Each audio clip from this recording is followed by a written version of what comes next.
I got stood up by my date that I talked about in the last video, but it's my fault because I told her I'll pick you up at 4, and then that morning I was like, hey, can I actually do 5 because I have to finish welding this car, and then I think that caused it because I was talking to a girl at my work and she was saying if that happened to me, like, it makes you look like you don't have her as a priority. So it's like, no, I don't want to even go out with you anymore. So talk that out. It's chill. Gonna figure it out. Whatever. Don't really care right now.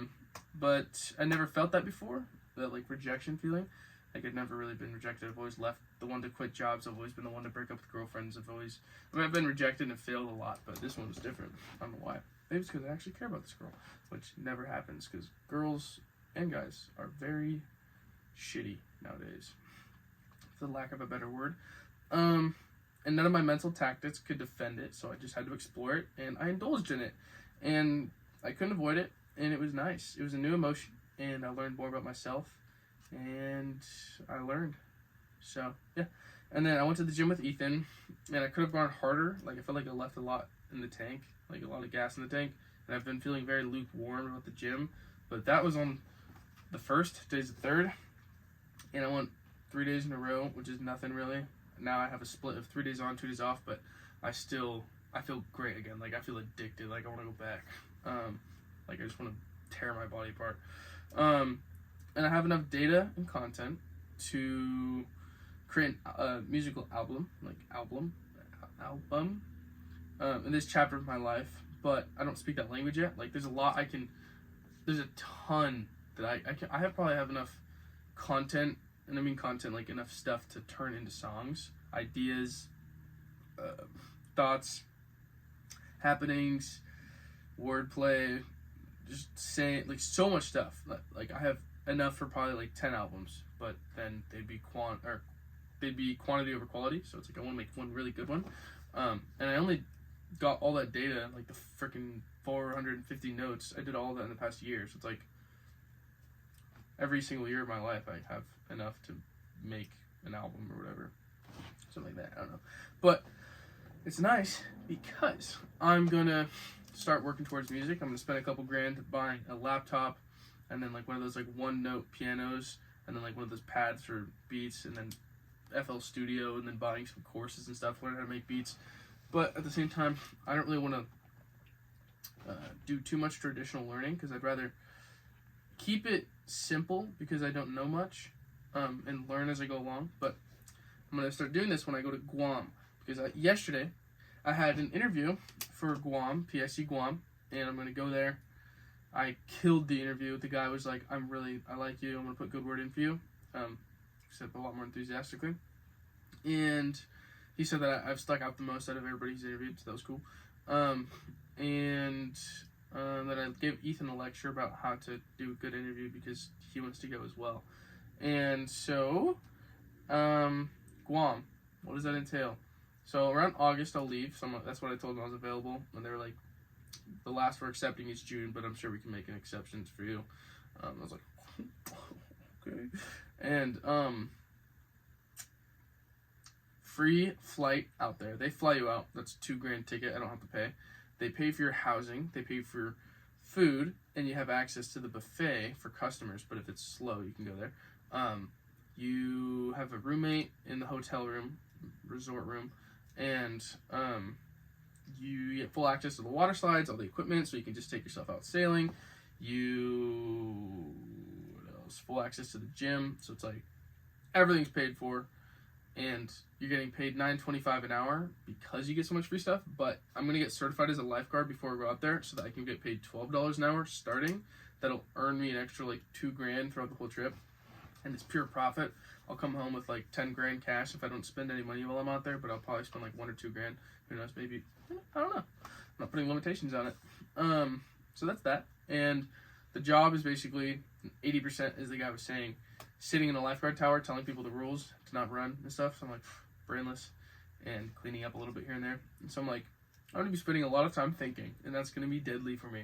So what am I going to do? At night, I'm going to make music, learn music, make beats, all that. And then during the day, listen to them and start writing songs. And like, if I feel like posting a couple or just keeping it for myself. I'm not going to put a limitation on what I'm going to do. I mean, sure, it'd be nice if I made an album while I was out there, like self-produced or whatever, or something like that. Maybe I meet people out. Who knows? Who knows? But it's like when you go fishing, you don't say, I'm going to go catch 3 fish. You just go fishing. So it's like if you catch something, then it's like, there you go. Yeah, but, yeah, so there's that. Okay, here we go. I think I believe in God. I've been contemplating this since a certain event in last August, and it's just, life is just too beautiful. The world is too beautiful. There's no way that there's not a higher power and a creator. And it's just, I don't call it God, and I feel like I hear all religions, and I understand all of them. They're all saying the same thing. But if I was to pick one religion, I guess choose one religion, it's Catholicism, because that is truly where everything is originated from. Like, every single religion acknowledges Jesus, and they all either like prophet or whatever. And if they're all acknowledging Jesus, and then Catholicism is saying Jesus, I think that Jesus is the one. So, whatever you want to call it, I guess that would be God. But call it the universe, call it Mother Nature, call it God. I don't put a name on it. I just know there's a higher power, and I respect it very much. And I understand I respect every single religion. Like, I understand them. Like, it just makes sense to me. On a different topic, in need of an ego, I've tried to dissolve it and rid it entirely, but I've become weak through that. Let me skip to over here. I've become a weak man because I'm soft, sweet, and kind. There's no balance. Like, I'm a bad fighter, so I don't really know how to protect, and I'm a bad neutralizer. Like, I kind of just watch fights happen, or I watch the car crash. I usually just watch it. Like, and I feel like that's part of just what social media has done to us, is we become so numb to seeing crazy things that we kind of just watch it, like we watch it on our phone. That's like, whenever I see people fighting, like in public, or I see a car crash, people are just standing there watching. They're not doing anything. And that's sad. And I saw that in myself, and I was like, I need to change that now.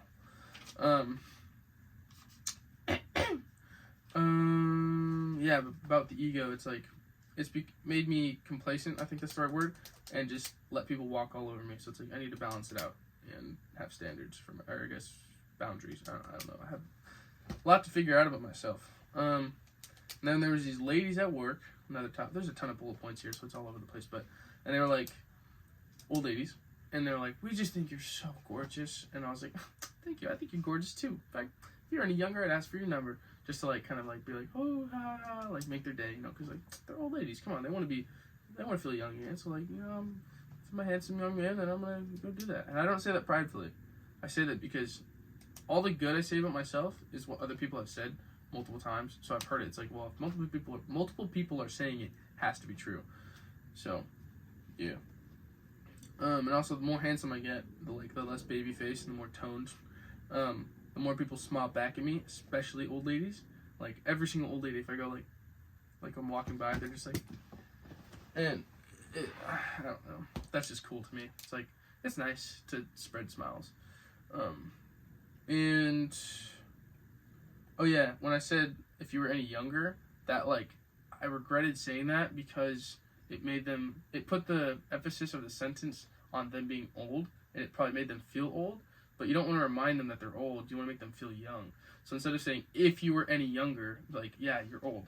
I should have said like, I don't even know what I thought of, but it's like some just emphasis on like, oh, you are young and beautiful. So I came back later actually, and I was like, here you go, you beautiful two young ladies, and like gave them their food, and they're like, oh, stop.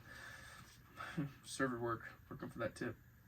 Anyways, and then at work, I was sitting doing nothing, and I was like, you know what? I am a writer. I am a poet. And I thought of that because when I'm hurt very deep, like when I was stood up, I express myself best in poetry. Like, emphasis on words. Like, that is my words, silver tongue, whatever you want to call it. That is my thing. Like, something about it. I wrote this 3-line poem, and it like healed me. And it just felt so good. It was like, just give me that, that's a good poem. It was like, I wrote it, and then I like changed a couple words, and it just like, once I finished that last word, it was like, oh, that hit so good. And I expressed myself very well with words. And I will bring blooming success to myself and my family and society through these natural gifts. Because I feel like low-key, a couple more character traits, I'm gonna be a deadly weapon. Like, I'm gonna be very influential upon people. Yeah, good poem brings me joy and excitement. I sufficiently have the skills, knowledge, and eyes for opportunity. Like, I can see opportunity. I see arbitrage in ways that other people don't see it. Like, kind of like I was listening to Elon Musk talk about George Soros. He sees arbitrage in ways that people don't see it. So I'm like, that's kind of why I didn't go to college. It's like, I just saw ways to make money that nobody else saw. And I was like, duh, you don't need college for that. Pardon me. And I have the skills and knowledge to make surplus money right now, like more money in a multitude than my cost of living, which is right now $700 to $1,000 a month, and add in rent, let's say $200 to $2,500 a month, which I can easily do normally. Like, I'll break even as of right now. Sometimes I'll have a little, maybe like an extra $1,000, $2,000 per month, but it's like I want to get to the point where, like, upgrade to the point where when my living situation changes, environmental, mental, opportunity, and like adding rent, I want to get to the point where I have the skills to create a living for myself in surplus to my living costs, so I can work towards higher things. Because when you make more money than you need, there's a certain amount of clarity you get, and it's like you just see past things, and you just see how things are very simple. And honestly, it leads to boredom, because it's like I've been chasing money for so long. It's like, now I don't need it, you know? And I have the skills for it. But basically I'm saying I want to get to the point where I can make $5,000 to $10,000 a month easily, just on my own, before the age of like 21. I aim to have $100,000 cash by 21. So, yeah. I'm gonna switch up the videos. Like, right now, I'm not in my car. I'm sitting here. No more driving, because my best ideas, my best writings, my best like intrusive therapy work, and my best music jams, which are really important to me, especially since I got earbuds like wired. $17, and I've already used them for 30 hours in the past week, maybe even more.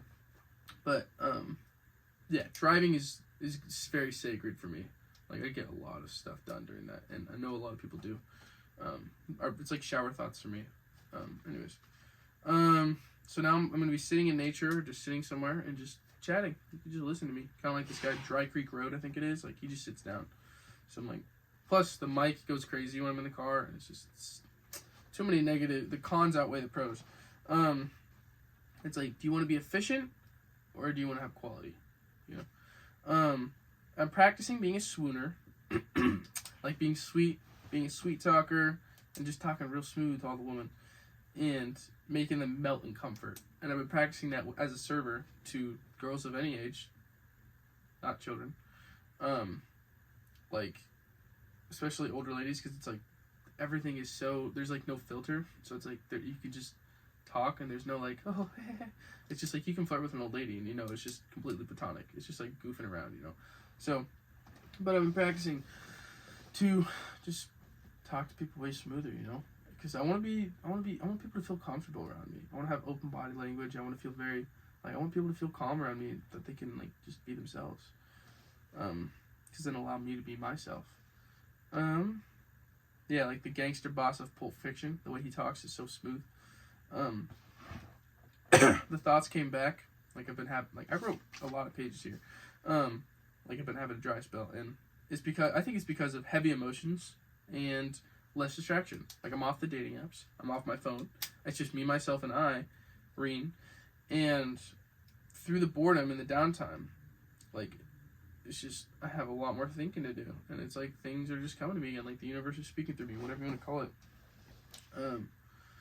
And besides that, it's just friends and work, hanging out with friends and go to work. So it's like I love a lot of downtime, and I want to, I don't know. Real quick about my outfit. It looks like I'm a homeless man, but I actually wore this today because one of my favorite outfits was by Dominic Fike during one of his, I think it was during his live tour of Sunburn, his last album, and he had a shirt like this, and it was like black with like a red cross, and it had a bunch of holes in it, and he had a sweater underneath it, and I was like, that looks so good. And I got the shirt for that. And then today, he released a new album called 14 Minutes. It's 14 minutes long. And Oh my goodness, it is so good. I listened to it 10 times already today in the first 3 hours I was awake. And yeah, so I wore this fit today in honor of one of my favorite artists. Yeah, ignorance, ego, stubbornness, and a set mind are the limitations killing me. Like I'm all talk and no do about music, but however I'm learning the language of music. Like I can hear it and understand it, but I can't speak it yet. So it's like, you know how you can, when you're learning a language, you can hear people and understand what they're saying, but you can't speak it yet. I've tried to throw real quick. Anyways, like when I listen to music, there's like no more just, oh, this is a good song, or just enjoying it very simply.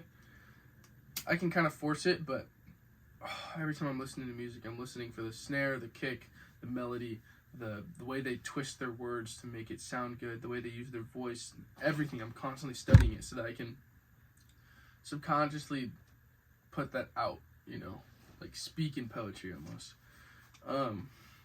Like speak poetically. So yeah, I'm basically like in the plotting stages.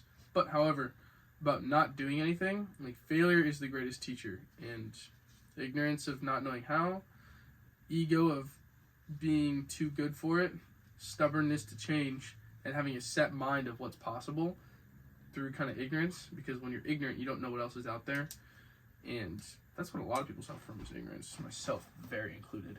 Can you talk about this? Okay, last thing. What the hell happened to the fitness industry? It used to be represented by people who were really fit, and now it's a bunch of fat chicks. Like, 24 Hour Fitness, the overstimulation Black Mirror episode, place to work out. Like, there's just TVs everywhere, and they're always playing ads of fat chicks promoting products for working out. And I'm like, dude, you don't need all these products. You just need your hands, your mind, a pen and paper if you're me, some earbuds, and you're chilling. Like, stay off your phone. Don't text people in mid-set. But, like, it's so sad to me how capitalism it just destroys so many things for the purity of itself. Like, people are taking advantage of this booming industry and just pumping out most random, pointless products. And then all these fat chicks, it's like 80% fat chicks. Like, they want to be Instagram models because Target makes them feel like they can do whatever they want. And I'm very biased here, but I'm also noticing there's a lot of fat chicks. Just saying, nobody wants to see that. They want to see fit people. They want to, whatever. But they want to be ambassadors for it, so they use their Instagram account and they're like, "Oh my gosh, I'm sponsored by this guy. I got a free product." Like, whatever, dude. It's sickening to me. There's very few brands that are still good. Like, actually, I don't even know the brands. I think Gymshark. No, Gymshark takes fat people now. What's the other one? I don't know. It's a pre-workout, but they're still good. They got a bunch of actual fitness influencers who actually know what they're doing. So that's the one thing that sucks, is this society is so like social media oriented. Everybody wants to be an influencer, myself included. But I post these videos for Nana, and like I've gotten to the point like I want to have 1 million subscribers because I've always wanted that since I was like 8 years old. I was watching YouTube on the laptop in the family room, or the MacBook, whatever it's called, and I just want to get that out of the way so I can live a more clear, like I can have more clarity of what I want. It's kind of like sometimes I gotta backtrack, get rid of goals I used to want, and it like subconsciously opens up a new spot in my mind. So, but I hate this overproduction, filthy, just everybody's too scared to speak out. I don't like the way everything's going. Everybody does things for attention. Like last night at the gym, there was these kids who had a barbell at the squat rack with like 10 pounds on each side, and they were just screaming super loud, just going, "Ah! Ah!" And like, I was like, dude, you're just looking for attention, bro. Like, you're not even being funny. Like, I used to do the same shit, but I look back and I'm like, I was stupid. Like, you're not even making like people laugh. You're just making people go, like, it's just, and as people, we put out what we take in. So it's like there's so many shitty influencers out there inspiring kids to just be whatever. But I'm just a hater. I literally am. Like, I don't know why I'm giving this my energy, but I know I saw an ad with this fat chick and it was pissing me off, so I started to write about it, and it turned into that. And I've had enough. Like, I've had enough. Like, I'm so sick of seeing these disgusting bodies occasionally that I'm treading on hard water right now. This is gonna come back and bite me, but you know what? Oh well. I'm a comedian, and comedians just talk shit half seriously. Pardon my French, Nana, but I can't think of any better word. Uncle Doug actually reached out to me and said, instead of apologizing for bad words, just use better language. And I'm like, why didn't I think of this? So I'm trying to figure that out. All right, it's time for a room tour. I'm gonna make this video, like, if you play them consecutively, it'll just be like, go to the next video. So I'm gonna cut it, but time for a room tour. All right. Okay, here we go. So, I can't. Oh goodness. I might have to stop the video. Give me 1 sec. Look at this. Ready? Okay.